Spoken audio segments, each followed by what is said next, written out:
I think it's important. One is that a man needs to be responsible and supportive of his family. Secondly, a man needs to be supportive of his community. And I think those two have to go hand in hand, both his family, obviously his individual family, but also his community, because men are tremendous role models and influencers. So it's important not only that he has a direct link to his own child or his own family, but others see him in a level of leadership that he can also influence positively other individuals in his community. So that's why I think that's critically important.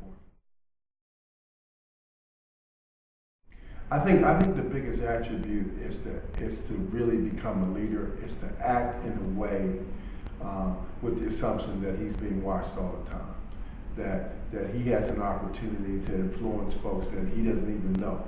I had the personal experience that when I worked with young people to get them in college, it was amazing how many of them came back 20 years, 10 years later and pointed out one individual time that I said something which I had long forgotten that I'd even said or did that influenced their whole trajectory to their own success.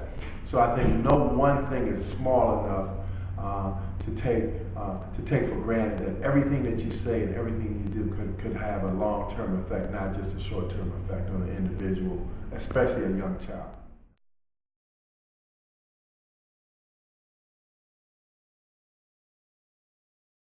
I think the most important thing is that my sister I have a nephew, and you know, I've always worked with other people's children, but now having the only young man in our family has been a tremendous experience for me, because it made me see that not only is it important for me to do things with him through my professional career, but also in my personal life.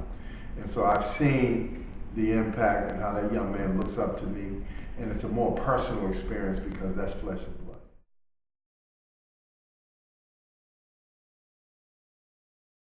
Well, I think Muhammad was blessed with a tremendous amount of talent, natural, athletic ability, which many of our young people are blessed. I think what Muhammad did was take that ability and then take it to a significant level where he had an ability to impact countries, leaders, individuals, all at the same time, and continues through the legacy that he's created to do that. And the interesting thing about Muhammad is that he had tremendous amount of obstacles to overcome. Being in a segregated city, not having the equal opportunity for education that other kids had in his city of Louisville, he went out and did great things, became an Olympic champion, became a heavyweight champion. But Muhammad never forgot where he came from and was really humble about that, but also understood that he was blessed with this talent that he could take and really impact not only individuals but world. And anywhere you go in the world and you say Muhammad Ali, somebody has a story. And that's the most interesting thing about Muhammad. I go to Pakistan, I go to Africa, everybody has how can you have a Muhammad Ali story? And it's amazing that people, and that even children talk to their grandparents and they have a Muhammad Ali story. So I think if you look at Muhammad's life and you look backwards, he's lived his life in a responsible way, as a father, as an athlete, and then as a leader. I think he epitomizes what we think about when we look at role models for men and responsible men. We should look at Muhammad Ali because he does that in every day of his life. Even at Parkinson's disease, he still resonates that leadership and that responsibility. So I think we all can look at a man like Muhammad who's overcome obstacles, who lives his life every day in a responsible way.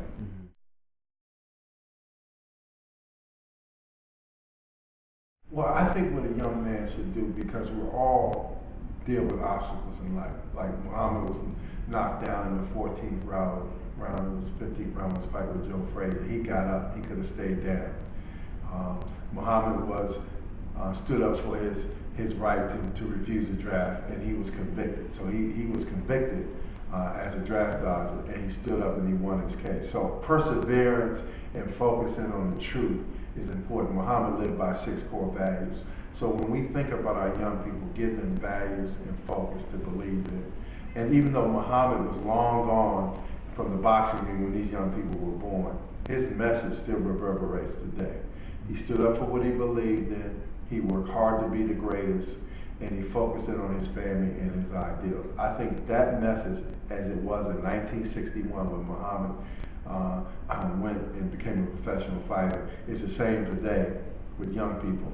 Different time, but the same message that I think young people can learn from. And he epitomizes what young people go through in our society. I think the most important is that Muhammad believed in himself. And, you know, I've gone through personal life where some people may not have believed in me, but Muhammad always believed in himself and always told himself that he was going to be the greatest of all time. And one of the things, even though, you know, we may fall short of our ultimate objectives, I think pushing yourself forward and believing in yourself is so important. So Muhammad's belief, and then to understand the life that he lived and the obstacles that he had to overcome, and the fact that he would give up the millions of dollars that he was about to earn because of a principle that he believed in was amazing. Many athletes or many people who have opportunity to earn these material things would never give that up for a particular belief. And Muhammad did that in a time that was most difficult in our country. The war, the civil rights movement were all going on at the same time. And Muhammad stood up for what he believed in. And when I think about that, about sacrifice, I'm humbled by that experience. And if I'm even half the man that Muhammad is, I'd be a great man.